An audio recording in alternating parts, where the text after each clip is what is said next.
Hello everyone, good evening. So this is your host Lavin along with my co-host Sachin, and today we have a very special guest with us, Dr. Pranjali Sharma.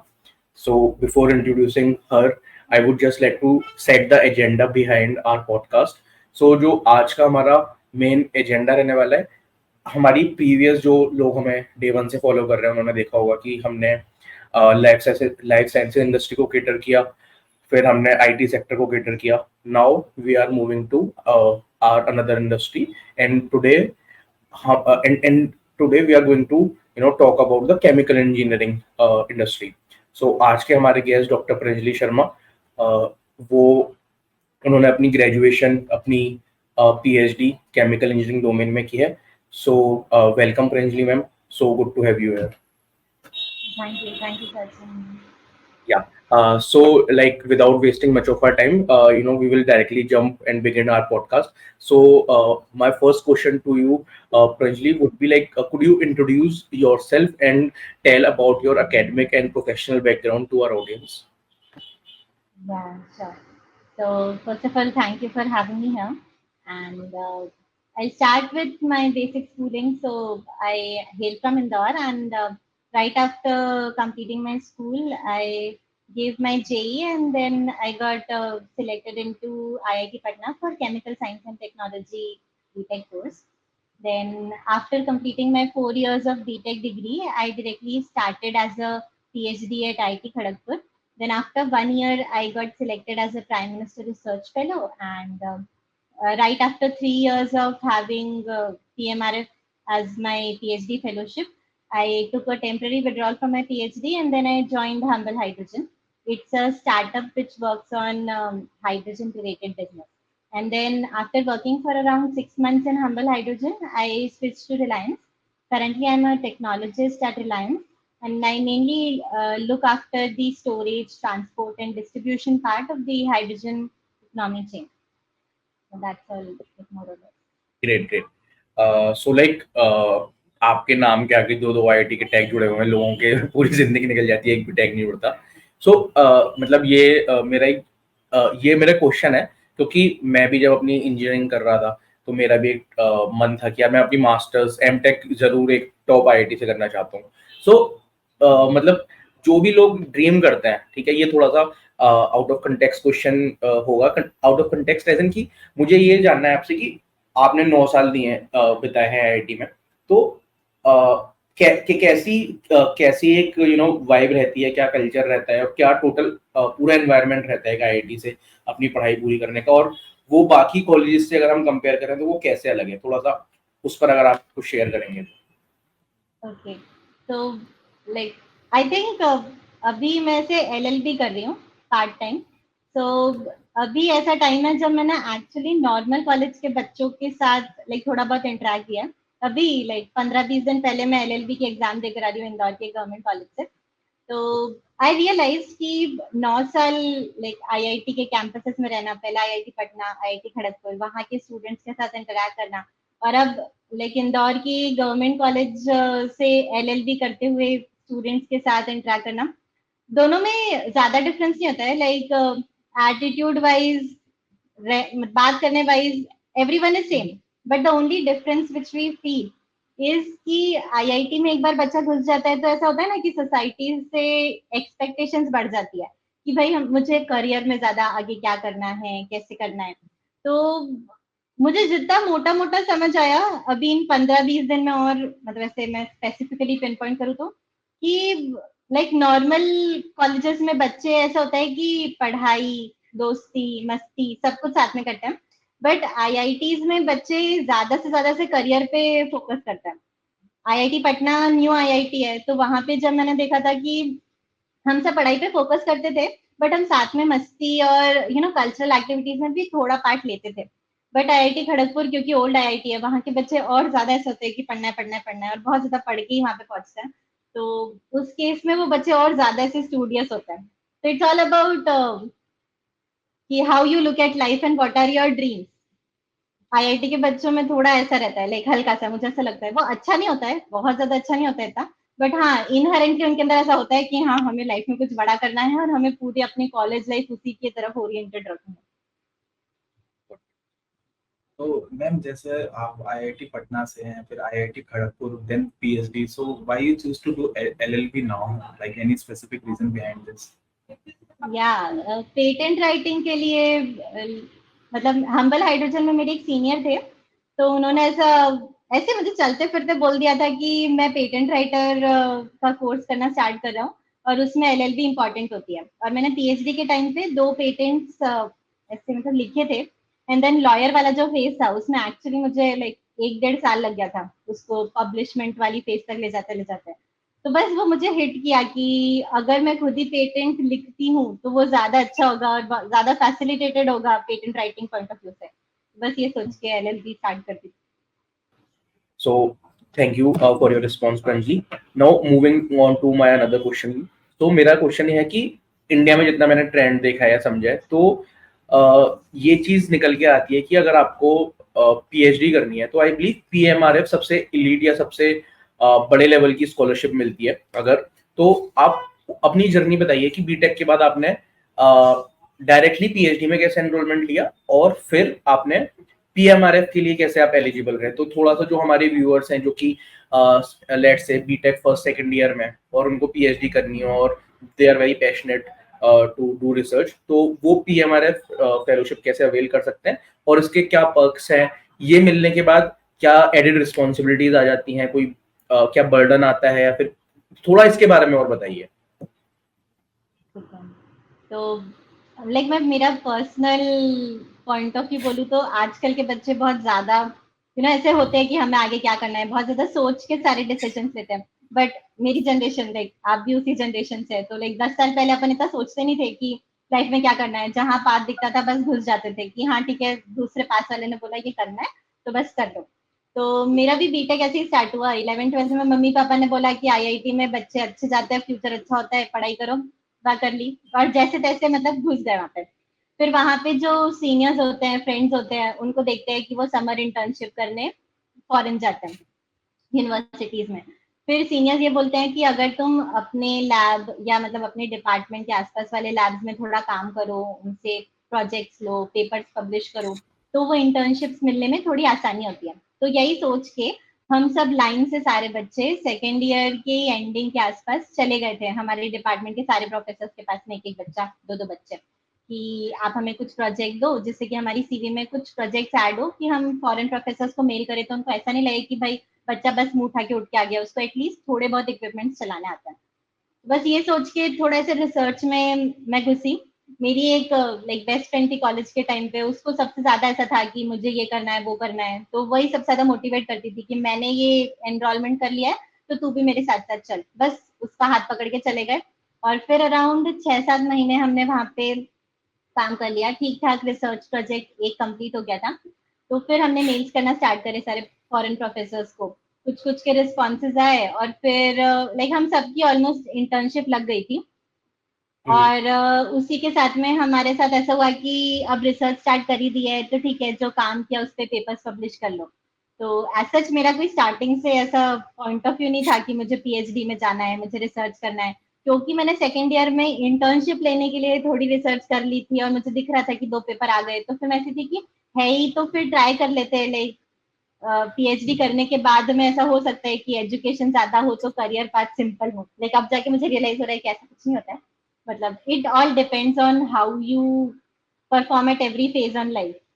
मतलब ऐसा नहीं है कि आप PhD कर लोगे, masters कर लोगे तो आपकी लाइफ बहुत ज्यादा सिंपल हो जाएगी। आई हैव सीन पीपल जो सिर्फ बीटेक करने के बाद में भी करियर वाइज मुझसे ज्यादा सक्सेसफुल है, and I have seen people जो पीएचडी करने के बाद में भी घर पे बैठे, like they are not at all place. तो ऐसे देखा जाए तो PhD was just a stepping stone की। हाँ, रिसर्च थोड़ी बहुत आती है फिर चलो ठीक है, पीएचडी आगे कर ही लेते हैं। फिर फर्स्ट ईयर में तो पीएचडी बहुत ऐसे होती है कि कोर्स वर्क करना है, सारे प्रोफेसर्स को जानना है, फिर डिसाइड करना है कि आपको कौन सा प्रोजेक्ट लेना है। तो उस टाइम पे भी मैंने पीएमआरएफ के लिए अप्लाई किया था। मेरी batch like 2018 was the first time PMRF was institute into by the Indian government. तो ज्यादा क्लियर नहीं था कि क्या रूल्स होंगे।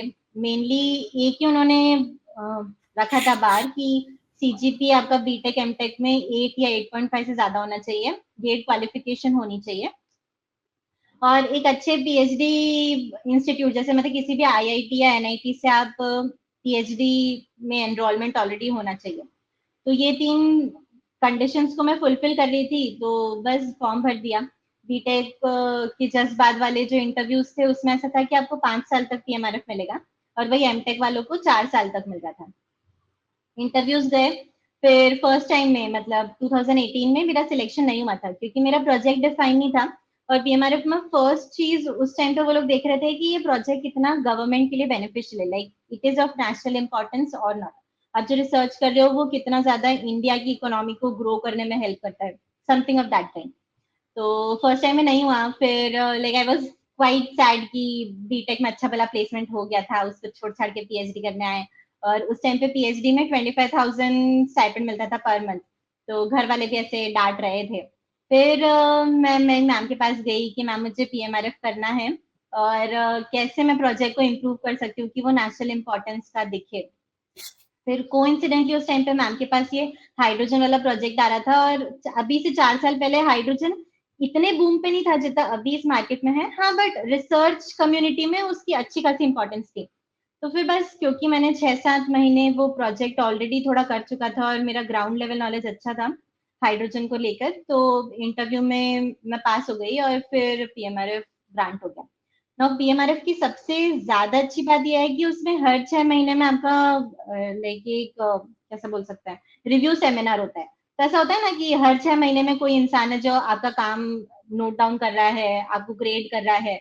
तो इट ड्राइव्स अ फोर्स कि भाई तुम्हें कुछ ना कुछ तो करके दिखाना है। अगर 6 महीने में तुमने कुछ अच्छा काम नहीं किया और तुम्हें नीड्स टू इम्प्रूवमेंट मिल गया या अनसेटिस्फैक्ट्री मिल गया, तो तुम्हारा पीएमआरएफ बंद हो जाएगा।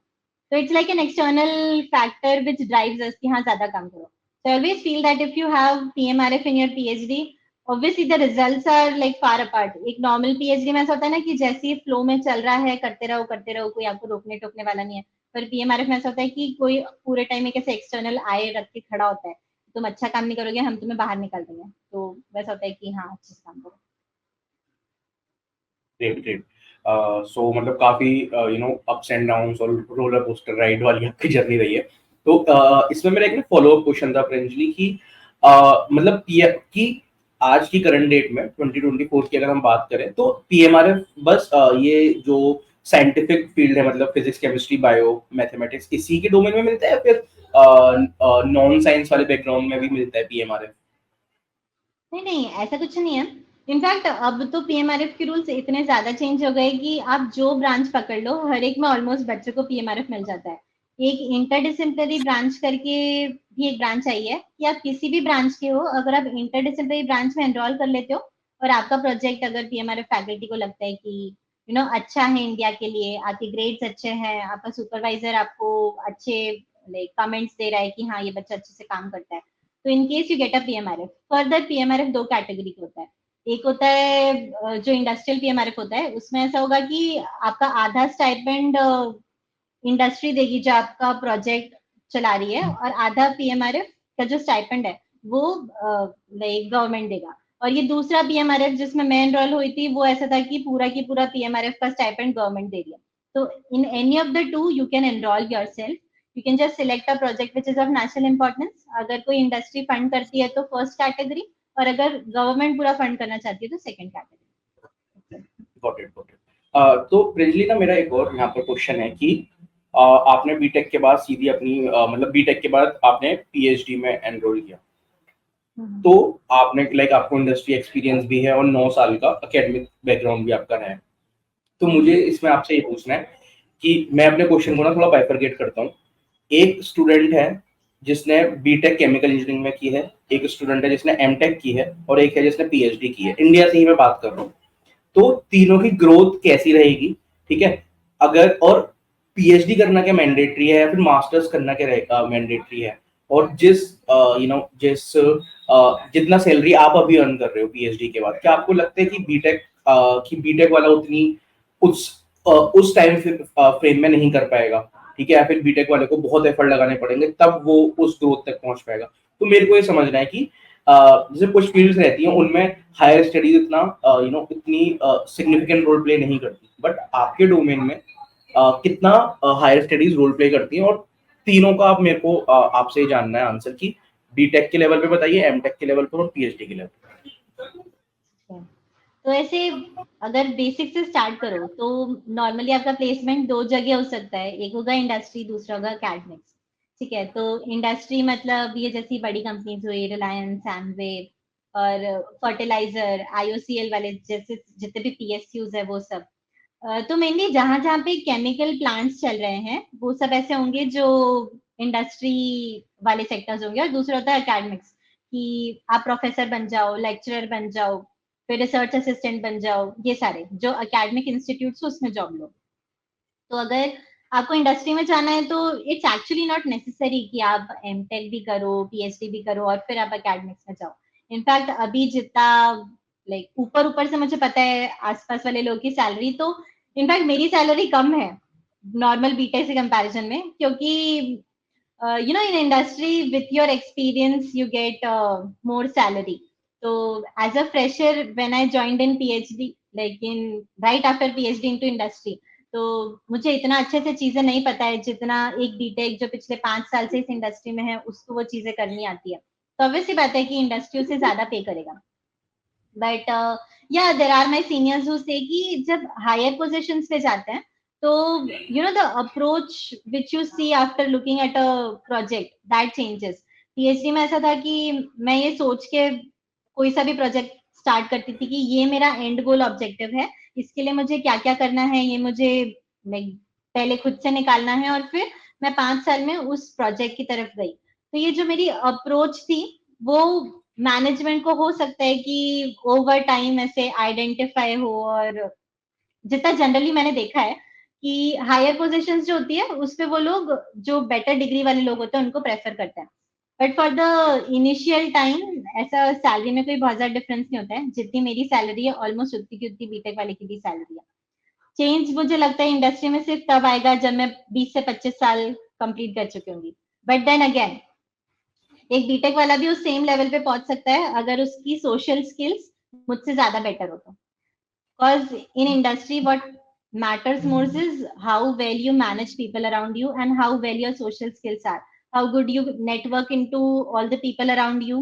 और अगर पैकेज बढ़ाना है तो कितना जल्दी आप स्विच करते हो। ऑब्वियसली बहुत ज्यादा जल्दी स्विच नहीं करना चाहिए, बिकॉज कोर इंडस्ट्री में इट मैटर्स कि आप कितनी बेटर स्टेबिलिटी दे पाते हो। एक इंडस्ट्री आपको एक काम करने का तरीका बताएगी, आपको ट्रेन करेगी, और फिर आप 1-2 साल के अंदर अंदर स्विच करके चले जाओगे, your image would be such that कि आपके ऊपर ट्रेनिंग करना इंडस्ट्री के लिए बेनिफिशियल नहीं है। तो उस केस में आप बहुत ज्यादा हायर पोजीशन तक हो सकता है नहीं जा पाओ। तो व्हेन कम्स टू पैकेज बहुत ज्यादा डिफरेंस नहीं आएगा। नॉर्मल बीटेक अगर इंडस्ट्री में घुसता है तब भी ऑलमोस्ट उतना ही पैकेज रहेगा। पीएचडी एमटेक घुसता है तो हल्का सा ज्यादा पैकेज हो सकता है। इनफैक्ट कितनी केसेस में मैंने देखा है पैकेज कम भी होता है। इट्स जस्ट दैट आपको कितनी अपॉर्चुनिटीज मिलती है और आप कितना जल्दी समझ पाते हो कि कोई सा भी प्रोजेक्ट को स्टार्ट कैसे करना है, खत्म कैसे करना है। तो इट डजेंट मैटर अगर आपने पीएचडी नहीं भी किया हो तब भी आप एक्सटर्नली ज्यादा चीजें पढ़ रहे हो, कैसा प्रोजेक्ट मैनेज करते हैं, कैसे लोगों को मैनेज अच्छे से करते हैं, ये सब ढंग से जान पा रहे हो, तब भी you can be at same position. Thank you ma'am for this answer. But ma'am जैसे आप केमिकल डोमेन से हैं, है ना, तो मैम आपकी क्या एडवाइस रहेगी स्किल सेट वाइज जो केमिकल इंजीनियरिंग ग्रेजुएट्स हैं जिनको परस्यू करना है सेम डोमेन में, तो उनके लिए आपकी क्या एडवाइस रहेगी? Okay, in so in terms of skill set. तो अभी क्योंकि पूरा मार्केट एआईएमएल की तरफ जा रहा है, so the first skill set which even my manager sees, you know there are many people who approach कि हमें रेफर कर दो या हमारे लिए जगह है क्या। तो basic chemical engineering skill sets which we see is the transport phenomena, that is mass transfer, heat transfer, thermodynamics। जो भी बेसिक कोर्स वर्क्स होते हैं जो बीटेक को पढ़ाते हैं दे आर इनफ। अगर एमटेक होता है तो बेटर होता है, क्योंकि एमटेक में जितने भी कोर्सेज होते हैं वो सारे ऐसे होते हैं कि advance heat transfer, advance mass transfer, मतलब जो ब्रांच आपने अपने बीटेक में पढ़ी है उसका थोड़ा सा एडवांस वर्जन आप एमटेक में पढ़ते हो। तो ऑब्वियसली नॉलेज वाइज आपके अंदर वो ज्यादा रहेगा और आपको कोई भी प्रॉब्लम मिलेगी तो आपको ऐसे मतलब फटाक से पता होगा कि इसके अंदर कौन सी इक्वेशन अप्लाई करनी है, कैसे अप्लाई करनी है। तो जितना बेटर आपका केमिकल इंजीनियरिंग नॉलेज रहेगा, आपको उतना ज्यादा अप्रिशिएट किया जाएगा उस इंडस्ट्री में जिसमें आप काम कर रहे हो। तो ये 3-4 सब्जेक्ट्स है जो सबसे ज्यादा इंपॉर्टेंट होते हैं। मेनली ट्रांसपोर्ट फिनोमेना के तीनों सब पार्ट्स और प्रोसेस कंट्रोल कुछ इंडस्ट्रीज में इंपॉर्टेंट होता है। बाकी the main thing which every industry right now sees is how well you code, क्योंकि everything is moving towards automation. In fact मेरा खुद का काम ऐसा है कि सारे डिजिटल मॉडल्स प्रिपेयर करो, तो कितना अच्छे से आप किसी भी मॉडल को सी, पाइथन, जावा किसी में भी लिख सकते हो, कैसे आप AIML अप्लाई कर सकते हो, कितना अच्छे से आप कोई से भी डाटा को एनालाइज करके उसका डिजिटल ट्विन क्रिएट कर सकते हो। ये सब कुछ चीजें हैं जो इंडस्ट्रीज अभी यंग माइंड्स में बहुत ज्यादा एक्सपेक्ट कर लिया। So I'll always suggest that you should have a very strong hold in the chemical engineering topics, but along with it, the like exact knowledge in computer science related languages is like a cherry on the top. So your chances of getting placed are like quite higher if you have better knowledge in C related courses too. Like I thought, like if in a chemical engineering, like there will be no use of AI/ML, but now I'm listening to you, like AI/ML is actually impacting the chemical industry, isn't it? A lot. Like, these days, managing people is the most toughest thing. And आप simple सा एक example देखो, अगर हमें कुछ भी search करना होता है, पहले अपन गूगल पे सर्च करते थे और फिर एक एक लिंक खोल खोल के देखते थे कि क्या करना है, कैसे करना है, सारे मतलब उन सबको पढ़ने में कम से कम 15-20 मिनट तो वेस्ट होते थे। बट अब ऐसा होता है ना कि बस चैट जीपीटी खोला, वो क्वेश्चन टाइप किया, वो सारी की सारी वेबसाइट्स की समरी लेके आपको तुरंत बता देगा। तो the same is what industry aspects.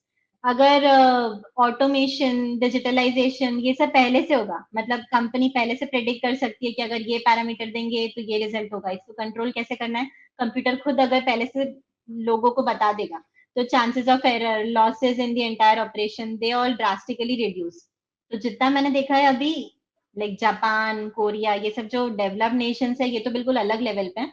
इनकी ऑलमोस्ट सारी इंडस्ट्रीज डिजिटल ट्विन मॉडल्स को बहुत ज्यादा ऐसे डीपली फॉलो करती है। उनके सारे की सारे प्रोडक्शंस ऐसे बहुत रिगरसली टैप होते हैं। जैसे ही कुछ भी दिक्कत आती है तो तुरंत सेंसर्स लगे हुए होते हैं और वो वापस रिवर्स एरर एनालिसिस से सब कुछ कर देता है। And slowly Indian industry is also following the same path. तो जितना मैंने देखा है हमारी कंपनी में भी, लाइक हर प्रोजेक्ट को डिजिटलाइज करने के लिए बड़ी बड़ी टीम्स बैठी है। एंड ऐसे देखा जाए तो इम्पोर्टेंस भी सबसे ज्यादा उनकी है। हम बस उनको ऐसे रॉ मटेरियल जैसे इनपुट फीड करते हैं, but they are the main brains who control the entire process altogether. It's very important. Okay. Yeah. So my next question would be कि अगर कोई बीटेक केमिकल इंजीनियरिंग डोमेन का बंदा है, तो बीटेक के बाद जस्ट बार लाइक उसने अपना, उसे रिसर्च इतनी ज्यादा फैसिनेटिंग नहीं लग रही है, उसे पीएचडी या हायर स्टडीज करने का मन नहीं है, तो अगर थर्ड ईयर का बंदा है, फोर्थ ईयर का बंदा है, तो क्या आप अपने एक्सपीरियंस से बता पाएंगे कि कौन कौन से डोमेन्स हैं जहां पर वो जा सकता है और जहां पर उसे decent growth, monetary wise, professional wise और ओवरऑल उसकी पर्सनैलिटी काफी अच्छी बन सकती है, तो वो क्या क्या करियर ऑप्शंस हैं? ओके, सो जितना मैंने देखा है, लाइक आईआईटी पटना में भी और आईआईटी खड़गपुर में भी, अगर आप मॉनेटरी बेनिफिट्स वाइज देखो तो ऑब्वियसली आज के मार्केट में सबसे ज्यादा पैसा वही कमा रहा है जो AIML, डेटा एनालिटिक्स, ऐसी सारी कंपनीज में है। तो मेरे भी फ्रेंड्स सारे वैसे ही है।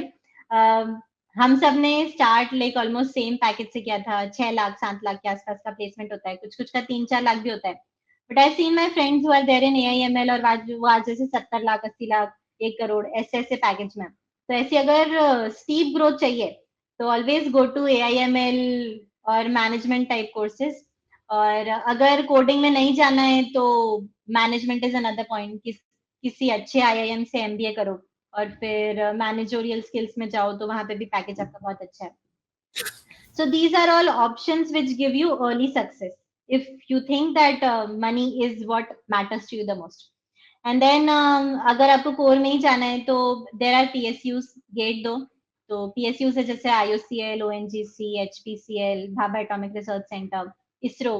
तो ये सारे में ऐसा है कि कोर केमिकल इंजीनियर्स को भी ये लोग अपॉइंट करते हैं और काफी अच्छा पैकेज भी है। इनफैक्ट लर्निंग बहुत ज्यादा है इनमें, job security is definitely good. और ऐसा है ना कि गवर्नमेंट बहुत ज्यादा फंडिंग देती है इन लोगों को, तो whenever you start initiating a project, they don't have many restrictions unlike the other private companies.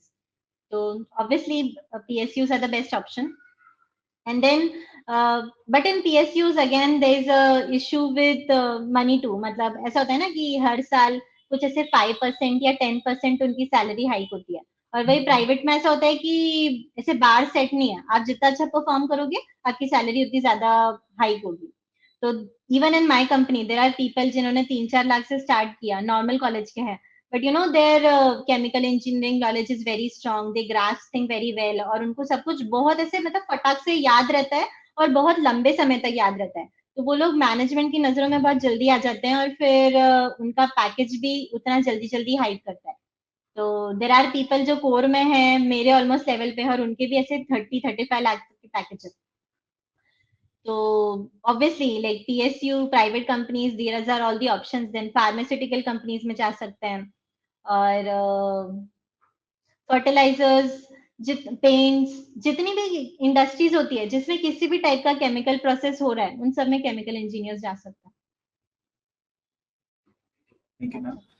Ma'am इससे रिलेटेड मेरा एक क्वेश्चन है. जैसा आपने पीएचडी करी है ना, तो मैम पीएचडी में जो सबसे इम्पोर्टेंट रहता है वो एक मेंटरशिप रहती है. तो मैम मेंटरशिप कैसे इम्पैक्ट करती है आपके प्रोफेशनल ग्रोथ में ओवरऑल, तो मैम ये जानना था.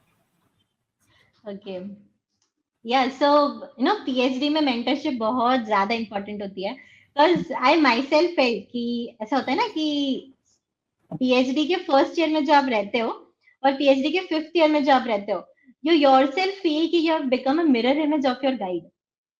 तो क्योंकि ऐसा ना कि आप कुछ भी क्वेश्चन लेके उनके पास जाओगे, जो वो आपको सोल्यूशन पहली बार देंगे, दूसरी बार जैसे सोल्यूशन देंगे, फिर आपका दिमाग खुद उसी चीज को लेकर सोचता है, और फिर धीरे धीरे ऐसा होता है कि आपकी डिसीजन मेकिंग उसी लाइन में होने लग जाती है. तो मोर और less you emotionally, socially always try to think completely in line with your supervisor, जिससे तुम दोनों सेम पॉइंट पे अग्री कर पाओ. तो इफ आई से it's the most important thing while doing a PhD is choosing a proper mentor.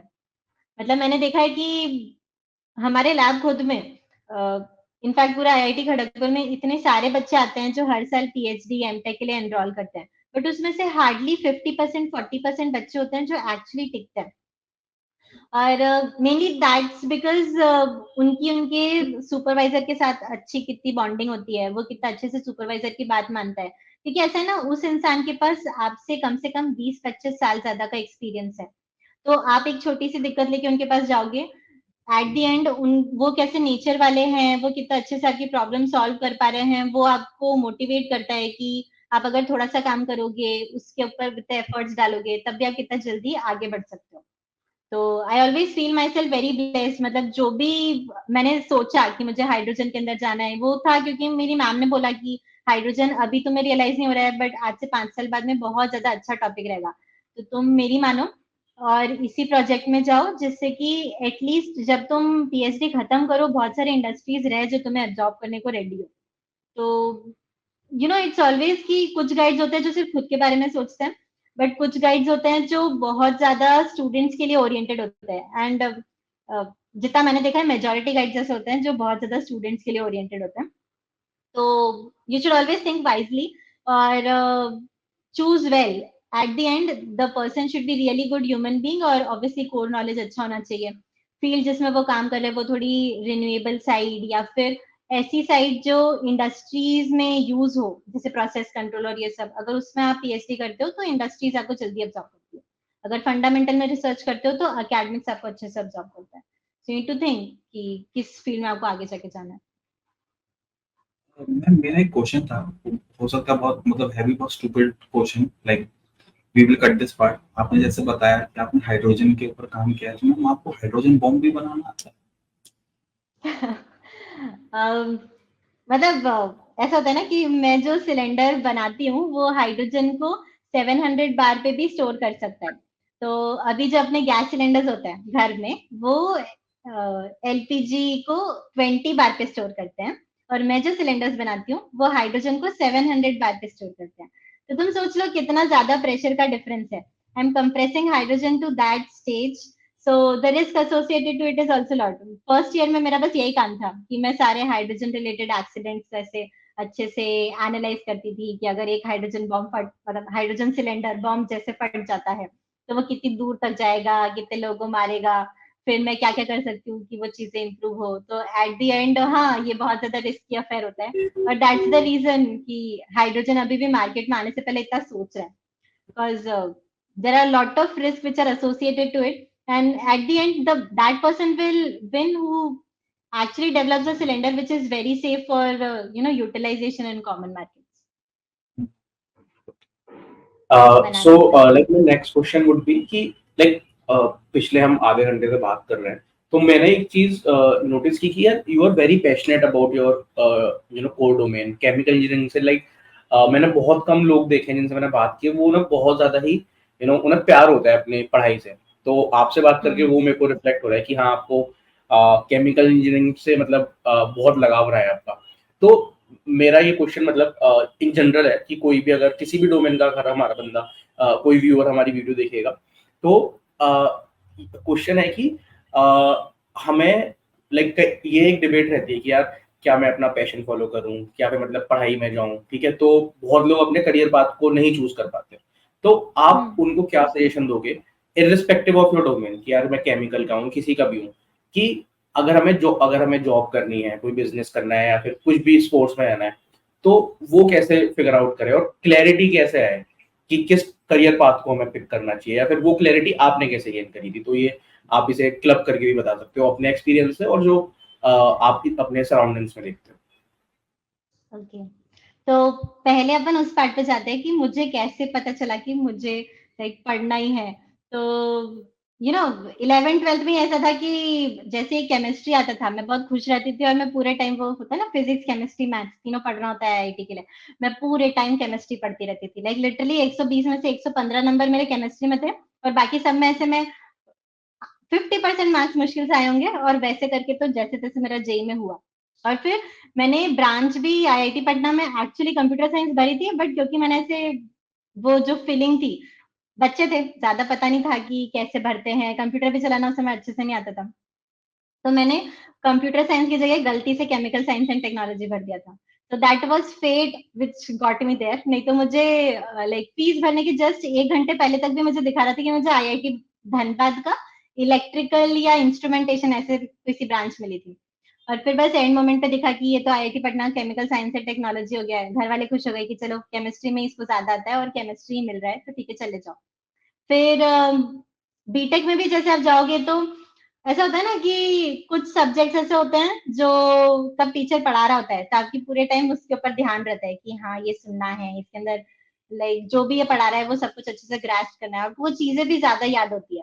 और वही कुछ कुछ सब्जेक्ट्स होते हैं कि सामने वाला टीचर कितना ही अच्छा हो, वो जो भी पढ़ाता है उसके अंदर ज्यादा इंटरेस्ट नहीं आता है। तो ये मैंने रियलाइज कर लिया था। जो भी कंप्यूटर साइंस वाले डिपार्टमेंट के लोग थे, जो सी, जावा, पाइथन ये सब पढ़ाने आते थे, वो फर्स्ट ईयर में वो जो कंबाइंड क्लासेस होती है उसमें उसमें सब में मुझे सी, बी ऐसे सारे ग्रेड्स आते थे। और वही केमिकल इंजीनियरिंग में सारे से लाइन से ए बी मतलब 10 या 9 ऐसी कुछ सीजीपी होता था।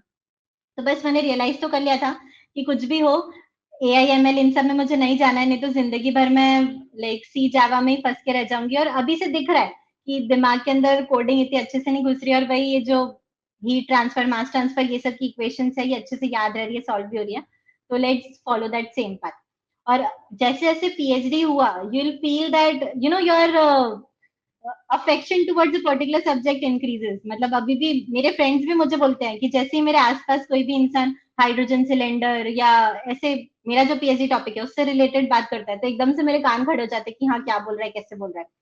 तो it all depends on how much time you invest in a particular subject after you complete your BTech। PhD में ऐसा होगा ना कि मैं 5 साल पूरे टाइम उसी सब्जेक्ट में काम करी, तो ऑब्वियसली बात है मेरा इंटरेस्ट उसमें ज्यादा आएगा। बट बीटेक में मुझे ये रियलाइज हो गया था कि मुझे क्या नहीं करना है, किसमें मुझे इंटरेस्ट नहीं आ रहा है और किसमें मुझे मार्क्स ज्यादा आ रहा है, तो वही सोच के बस मैं कोर में चली गई। और दूसरा क्वेश्चन आपका क्या था, भूल गई। हाँ कोई नहीं। हाँ, तो दूसरे क्वेश्चन में मैंने ये पूछा था कि आपका मतलब इन जनरल एडवाइस, ये तो आपने अपने उससे बताया कि जनरल सजेशन आप क्या देंगे लोगों को इररिस्पेक्टिव ऑफ योर डोमेन कि यार वो अपने करियर पाथ में कैसे क्लैरिटी लाए जो कि स्टक है, ठीक है। एक क्लैरिटी नहीं मिल पा रही है लाइफ में कि यार कोर में जाऊं, किस में जाऊं, नॉन कोर में जाऊं, हायर स्टडीज के लिए जाऊं, अब्रॉड जाऊं, तो उन लोगों को आप क्या सजेशन देती हैं? देखो ऑब्वियसली ये उनके जैसे अगर मैं बायोटेक का हूँ तो मुझे अगर कोई बायोटेक का बंदा बताएगा तो ही ज्यादा बेटर साउंड करेगा, बट कई बार हम दूसरे के एक्सपीरियंसेस से भी सीख सकते हैं काफी कुछ। तो मुझे आपके एक्सपीरियंसेस जानना था वो कि आप, क्योंकि आप आपके जूनियर्स आपके पास आते होंगे कभी करियर रिलेटेड काउंसलिंग के लिए, तो आप उनको क्या टिप्स देते हो या फिर देंगे? ओके, तो career is not everything in life. तो सबसे पहले अगर कोई भी जूनियर मेरे पास आता है तो मैं उससे यही पूछती हूँ कि how well your family will support you. क्योंकि ऐसा होता है ना, आप आगे पढ़ाई करने भी जा रहे हो तो आप अगर इंडस्ट्री में चले जाते हो तो ऑब्वियसली बात है आप जल्दी पैसा कमाना स्टार्ट करोगे। और वही आप एमटेक करते हो, पीएचडी करते हो, तो उस टाइम स्पैन के लिए तो एटलीस्ट आपकी फैमिली को आपको और सपोर्ट करना पड़ेगा। अगर आप इंडिया से पीएचडी करते हो तो फिर भी वो सस्ता पड़ता है, इंडिया से एमटेक करते हो तो भी सस्ता पड़ता है। बट वही अगर आप फॉरेन से जाके एमएस करते हो तो no doubt your growth opportunities are even better. But then family के पास भी इतना पैसा होना चाहिए और खुद के अंदर भी इतना कॉन्फिडेंस होना चाहिए कि हाँ 45 लाख का मैं लोन लेके जा रहा हूँ तो मैं वहां पे पक्का इतनी अच्छी जॉब लगा लूंगा और सेटल डाउन वहीं पे होना है। तो इट्स ऑल अबाउट कि आपको लाइफ में क्या करना है, व्हाट यू प्रायोरिटाइज मोर, या आपके आसपास वाले आपसे क्या चाहते हैं। अगर कोई इंसान ऐसा है कि फैमिली में दिक्कतें हैं और क्योंकि हर एक का फैमिली बैकग्राउंड सेम नहीं होता है, कुछ कैसा होता है कि मतलब पेरेंट्स को पैसों की जरूरत है या उसको खुद को पैसों की जरूरत है, तो उस केस में उसको इंडस्ट्रीज को प्रायोरिटी देना चाहिए। क्योंकि इंडस्ट्री में आप कुछ टाइम लोगे, सेल्स मार्केटिंग ऐसी वाली जॉब्स अगर करोगे तो जल्दी पैसा लाइक इंस्टेंटली बढ़ता है। मैंने देखा है लाइक 3 लाख से लोग स्टार्ट करते हैं और 1-2 साल के अंदर अंदर उनके पैकेजेस 30-40 लाख हो जाता है। तो you first need to decide कि आपको पैसे ज्यादा इंपॉर्टेंट है कि आपको आपका करियर की तरफ ही ध्यान देना है, आपके फैमिली कंडीशंस कैसे हैं, और फिर आप खुद पढ़ने को लेकर कितने ज्यादा मोटिवेटेड रहते हो।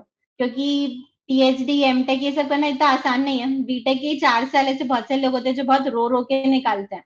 अब उसके बाद में क्योंकि बस पास वाला बोल रहा है कि हो सकता है इंडस्ट्री में मैं बाद में जाऊं तो मेरा जल्दी प्रमोशन हो, ये सोच के आप वापस 2 साल एमटेक और 5 साल पीएचडी भी कर लो और ऐसे रगड़ रगड़ के गंदे मार्क्स के साथ में, या फिर बहुत बिलो स्टैंडर्ड प्रोजेक्ट्स और पेपर्स पब्लिश करो, तो इट डजंट मेक सेंस। तो you just need to listen to yourself कि हमें आगे क्या करना है, हमारे पेरेंट्स, हमारे आसपास के जितने भी सोसाइटी है वो हमसे क्या एक्सपेक्ट कर रही है, वो सोच के बस डिसाइड करो कि क्या लेना है। तो मैम मेरा ये लास्ट क्वेश्चन है। तो रिसेंट ईयर्स में हमने हाइड्रोजन सेक्टर में मतलब क्या सिग्निफिकेंट इम्प्रूवमेंट्स देखी हैं इंडिया में? Okay. हाँ, तो लाइक पिछले 2-3 साल में जब से नेशनल हाइड्रोजन मिशन स्टार्ट हुआ है गवर्नमेंट का, काफी ज्यादा स्टार्टअप्स है जो ऐसे बडिंग स्टार्टअप्स है जो हाइड्रोजन पे ही मेनली फोकस कर रहे हैं। तो आई स्पेसिफिकली हाईलाइट दिस कि अगर किसी को केमिकल इंजीनियरिंग में प्लेसमेंट लेना है तो इट्स ऑलवेज इजियर अगर आप रिन्यूएबल एनर्जी साइड अपनी थोड़ा प्रोजेक्ट्स और इन सबको ओरिएंटेड रखते हो। क्योंकि बड़ी बड़ी कंपनीज जो आपको एक्चुअली अब्जॉर्ब करेगी वो आप ऐसे मतलब हाथ पे गिन सकते हो। और वो पैकेज भी फ्रेशमैन बीटेक को मुश्किल से 3-4 लाख या फिर मैक्सिमम 7 लाख 12 लाख इतना देती है। और वही ये जो स्टार्टअप्स है इनको ऐसा है ना कि ज्यादा बच्चों की जरूरत है और ये लोग कंपैरेटिवली बेटर पैकेज भी देते हैं।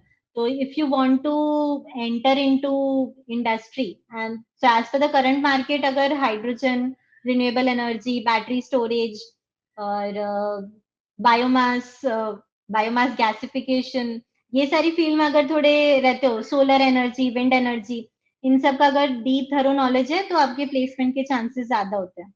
एंड दैट्स व्हाट आई सी। मतलब ऐसे अभी जॉब अपॉर्चुनिटीज और ये सब भी देखो तो मेजोरिटी जॉब पोजीशंस उसी साइड ओरिएंटेड है। It's always better to keep yourself safe, उसमें आप थोड़ा नॉलेज एक्सपीरियंस ज्यादा एनहांस करो तो आपका प्लेसमेंट आराम से होता है। Okay. So that was all from our side, Pranjali. So it was an honor to have you on our podcast और मतलब काफी कुछ सीखने को मिला. So in last I would like to reiterate जो भी हमारे मेजर टेक अवेज थे फॉर आवर व्यूअर्स. So मतलब हमने प्रेंजली की पूरी जर्नी से हमने ये समझा, हमने PMRF के बारे में समझा, हमने उनकी PhD जर्नी के बारे में और डिटेल में समझा, हमने समझा कि हाइड्रोजन एनर्जी का क्या फ्यूचर रहने वाला है, हमने केमिकल इंजीनियरिंग डोमेन में क्या क्या करियर अपॉर्चुनिटीज हैं, एक बीटेक एमटेक या PhD वाला बंदा जो केमिकल इंजीनियरिंग डोमेन से है वो कहाँ कहाँ जा सकता है, क्या स्किल सेट रिक्वायर्ड है, क्या एग्जैक्ट करियर रोड मैप रह सकता है। हमने थोड़ा सैलरी एक्सपेक्टेशंस को भी डिस्कस किया, और हमने AI और AI और ML का भी रोल देखा कि केमिकल इंजीनियरिंग डोमेन को वो कैसे अफेक्ट कर रहा है। तो मतलब काफी कुछ था आपकी जर्नी से हमें सीखने के लिए। सो it was I would like to say thanks to you taking time from your busy schedule and sharing your experience in front of our viewers. So good to have you and learn from your experience. Thank you ma'am. Thank you the honour was actually mine. Like ऐसा होता है ना, बहुत सारे बच्चे आजकल है जो बीटेक में जा रहे हैं, और ऑलमोस्ट हर एक के ना दिमाग में एक ही क्वेश्चन होता है कि हम क्या करें कि हमारा प्लेसमेंट अच्छे से हो, क्योंकि ऐसा होता है ना कि there is nobody to guide them. अपने पेरेंट्स ऐसा है कि अलग जनरेशन के हैं, तो वो जो सजेशंस देते हैं वो ऑब्वियसली बात है इस इंडस्ट्री में इस टाइम पे एप्लीकेबल होते ही नहीं, क्योंकि इट्स वेरी चेंजिंग मार्केट। तो तुम लोगों का इनिशिएटिव काफी अच्छा है, and I hope that many students gate huge advantages out of it, and all the best for your future. Thank you so much, ma'am. So yeah, have a nice day. Bye bye. Bye. Bye.